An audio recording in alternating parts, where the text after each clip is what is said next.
Now give the floor to the distinguished permanent representative of Sri Lanka.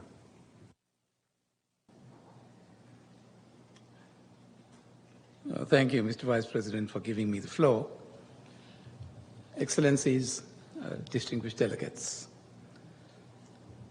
It has been said that we know that the United Nations Security Council can continue to work amid internal fractures, and that the permanent members want it to continue working in many cases. And that even if formal reforms are perhaps unlikely, we know the Security Council can change because it has been accommodating in the past. We know that the Security Council's one formal reform allowed more member states to sit on the Council. And these states, in turn, have used the chamber in creative, innovative, and new ways, opening up new possibilities for multilateral action via small shifts, meaningfully coordinated with groups outside the Security Council, meaningfully coordinating with each other, transforming the practice of penholdings, and drawing on the rotating Security Council presidency to advance new agendas and procedures. Distinguished delegates, it is considered that these changes appear small and clearly insufficient to fix the Security Council's fundamental problems. They make today's, however, the Security Council markedly different in practice from even a few decades ago. You will appreciate that they may not formally shift power away from the permanent five, but they empower other members to take up new tasks, and in doing so, change how the chamber works, change which tools are available to diplomats trying to navigate the permanent five's conflicts, and form part of a canvas of ideas to advance multilateral action on grave conflicts in the face of what we are confronted with today. Now, to understand, I say, these changes in practice, we have to start with why the permanent five cares about the Security Council at all. Even as their own divergent agendas prevent action on important cases, the permanent five, in my respectful view, have more in common than not on many issues of international peace and security.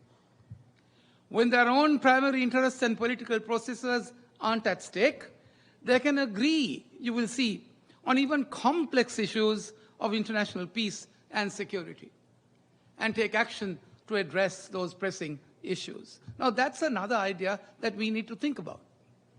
Now, my dear friends, some scholars argue that the Security Council is a place where powerful states can work together to check other states' military ambitions, particularly each member investing the chamber and its decisions with importance, so every other powerful state will also invest the chamber with importance, and a place where powerful states can offer their own populations and the international community information about their plans and intentions, making the body a vital part of diplomatic and foreign policy projects, even when it cannot stop the permanent members from breaking, perhaps sometimes violating, perhaps working repugnantly to the UN Charter.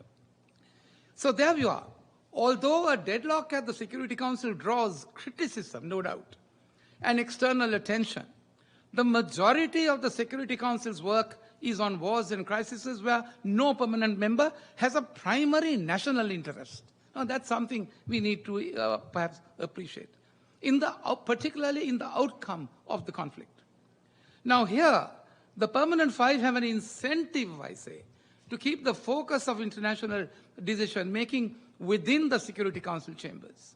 The status and rank that a permanent seat on the Security Council provides can incentivize, I say, the permanent five to continue to work with one another on some issues, even when their foreign policy goals and interests are rather divergent. This willingness, I say, is a space for diplomatic action by other concerned states. Distinguished delegates, the debates on the power of the P5 on the exercise of the power of veto has been of great academic value and contributed to the legal literature of the United Nations in a substantial manner for decades. It is believed that the veto power exclusively held by the Permanent Five is a feature that has attracted much debate of the member states, as it is said to be at cross purposes with a key element of what the UN embodies, which is democracy. It is said that the unequal distribution of power in the organization is epitomized by the idea of the permanent members making up a third of the most influential organ of the United Nations was not altogether democratic.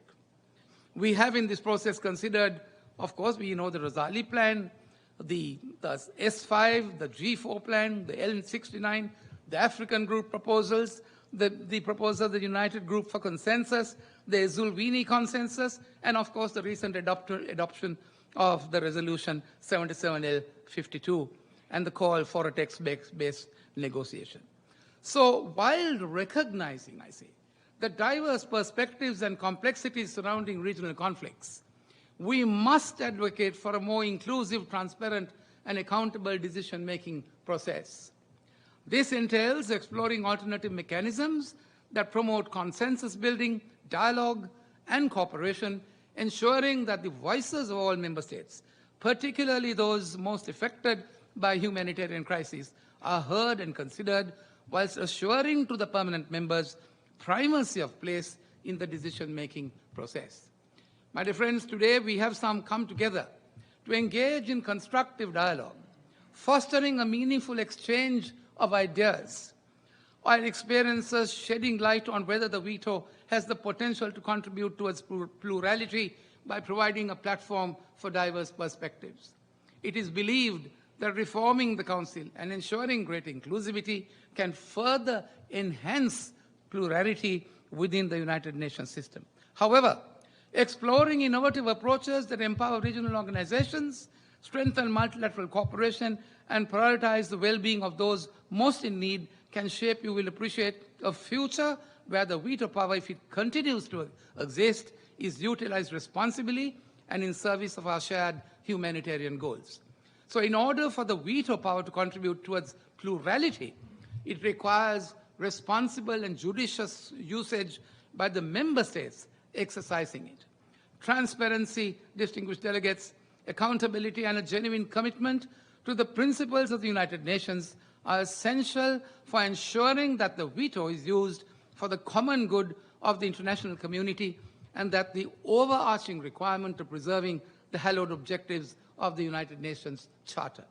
Finally, I say that in order to preserve social justice principles within the framework of the United Nations, it is paramount, I say, that comprehensive efforts beyond the veto power, including international cooperation, diplomacy, advocacy, and sustainable development initiatives, are met through constructive dialogue amongst member states that can foster, I say, the evolution of an environment of social justice that can consequentially lead to a more equitable and just world order. I thank you, Mr. President. I thank the distinguished permanent representative of Sri Lanka.